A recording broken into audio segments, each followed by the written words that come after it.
സർവകലാശാല കലോത്സവത്തിനിടെ വിദ്യാർത്ഥികളുടെ പ്രതിഷേധം. മാർഗം കളി മത്സരം മാറ്റിവെച്ചതിലാണ് പ്രതിഷേധം. പ്രധാന വേദിയിൽ കയറിയാണ് പ്രതിഷേധം. കോഴാരോപണത്തിന് പിന്നാലെ നിർത്തിവെച്ച കലോത്സവം ഉച്ചയോടെയാണ് പുനരാരംഭിച്ചത്. ഹരികൃഷ്ണൻ വിശദാംശങ്ങളുമായി. ഹരികൃഷ്ണൻ, ഇപ്പോൾ സർവത്ര കുഴപ്പങ്ങളാണോ കേരള സർവകലാശാല കലോത്സവത്തിൽ? ഏറ്റവും വലിയൊരു ആരോപണമാണ് കോഴ ആരോപണം. അതിൽ വിധികർത്താക്കൾ അറസ്റ്റിലായ സംഭവം നമ്മൾ കണ്ടു. ഇപ്പോൾ വിദ്യാർത്ഥികളുടെ പ്രതിഷേധം എന്തിനാണ്?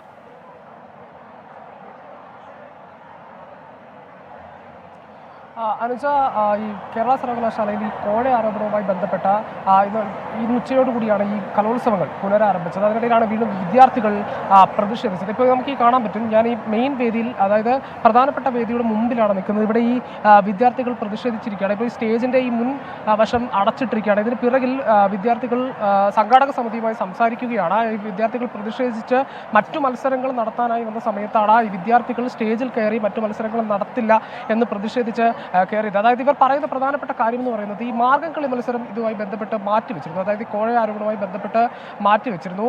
ഇന്നലെ രാത്രിയാണ് ഈ മാർഗം കളി മത്സരം നടന്നത്. ഈ മാർഗം കളി മത്സരത്തിൽ ഒരു കോളേജിന് ഈ കോഴ വാങ്ങി മൂന്ന് വിധികർത്താക്കൾ വിധി നിർണ്ണയിച്ചു എന്നുള്ളതാണ് പ്രധാനപ്പെട്ട ഒരു ആരോപണം. ഈ സംഭവവുമായി ബന്ധപ്പെട്ട് രാവിലെ ഒരു സംഘർഷാവസ്ഥ ഈ സർവകലാശാല യൂണിയൻ കലോത്സവം നടക്കുന്ന വേദികളിൽ ഉണ്ടായിരുന്നു. അതിനുശേഷമാണ് ഈ പോലീസ് അടക്കമുള്ളവർ ഈ സംഘാടക സമിതിയുടെ പരാതിയിൽ, അതായത് യൂണിവേഴ്സിറ്റി യൂണിയൻ ചെയർമാന്റെ പരാതിയിൽ ഇവരെ മൂന്നുപേരെയും കസ്റ്റഡിയിലെടുക്കുകയും പിന്നീട് അറസ്റ്റ് രേഖപ്പെടുത്തുകയൊക്കെ ചെയ്തു. അതിനുശേഷമാണ് ഇത്തരത്തിലൊരു നാടകീയ സംഭവം ഉണ്ടാകുന്നത്. അതായത് ഇവർ പറയുന്ന പ്രധാനപ്പെട്ട കാര്യം എന്ന് പറയുന്നത് ഈ മാർഗംകളി മത്സരം ഈ സംഘാടക സമിതി മാറ്റിവെച്ചിരുന്നു. അതായത് അടുത്ത ദിവസത്തേക്ക് മാറ്റിവെച്ചിരുന്നു. ഇന്ന് ഷെഡ്യൂൾ ചെയ്ത മറ്റു മത്സരങ്ങളാണ് ഇപ്പോൾ നടക്കേണ്ടത്. പക്ഷേ അത് നടത്താൻ അനുവദിക്കുന്നില്ല.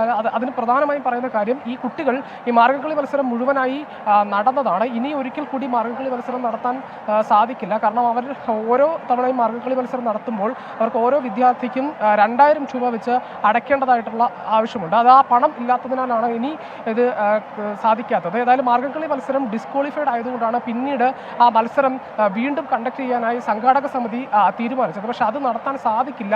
നേരത്തെയുള്ള റിസൾട്ട് നടത്തണം എന്നുള്ള അതാണ് വിദ്യാർത്ഥികളുടെ പ്രധാനപ്പെട്ട ആവശ്യം. അതുമായി ബന്ധപ്പെട്ടാണ് ഈ വിദ്യാർത്ഥികൾ ഇതിൻ്റെ ഈ സർവകലാശാല യൂണിയൻ കലോത്സവം നടക്കുന്ന പ്രധാന വേദിയിൽ കയറി പ്രതിഷേധിക്കുന്നത്. ഇവർ സംഘാടക സമിതിയുമായി സംസാരിക്കുകയാണ്. സംഘാടക സമിതിയുടെ പ്രധാനപ്പെട്ട വാദം എന്ന് പറയുന്നത് ഇത് മാറ്റിവെച്ചിരിക്കുന്നത് മറ്റെല്ലാ വിദ്യാർത്ഥികൾക്കും വേണ്ടിയിട്ടാണ്, സുഗമമായി ഈ കലോത്സവം നടത്തിക്കുന്നതിന് വേണ്ടിയിട്ടാണ്. അതിന് ഒരുപറ്റം വിദ്യാർത്ഥികൾ ആസൂത്രിതമായി ഇത് നടത്തില്ല എന്ന വാശിയോടുകൂടിയാണ് ഇങ്ങനെ പ്രതിഷേധിക്കുന്നത്. ഇതിൽ കാര്യമില്ല. ഈ മാർഗംകളി മത്സരം ഇത്തരത്തിലൊരു കോഴയാരോപണം നേരിട്ടതുകൊണ്ടാണ് മാറ്റിവെക്കേണ്ടതായ ഒരു സാഹചര്യം വന്നത്. അതിൽ എല്ലാ വിദ്യാർത്ഥികളും സഹകരിക്കണമെന്നും സംഘാടക സമിതി പറയുന്നുണ്ട്. പക്ഷേ വിദ്യാർത്ഥികൾ പറയുന്ന പ്രധാനപ്പെട്ട കാര്യം, ഈ പണമില്ലാത്തതിനാലും ഒരു വിദ്യാർത്ഥിയുടെ തെറ്റിനാലും ഇത്തരത്തിൽ വീണ്ടും ഒരു തവണ കൂടി ഈ മത്സരം സംഘടിപ്പിക്കുകയും നടത്തുകയും ചെയ്യേണ്ടത് ഉചിതമല്ല എന്നുള്ളതാണ് വിദ്യാർത്ഥികളുടെ ആവശ്യം. അതാണിപ്പോൾ കേരള സർവകലാശാല യുവജനോത്സവത്തിൽ സംഭവിക്കുന്നത്. നിലവിൽ മാർഗം കളി നിർത്തിവെച്ചതിലുള്ള വിദ്യാർത്ഥികളുടെ പ്രതിഷേധം തുടരുന്നു.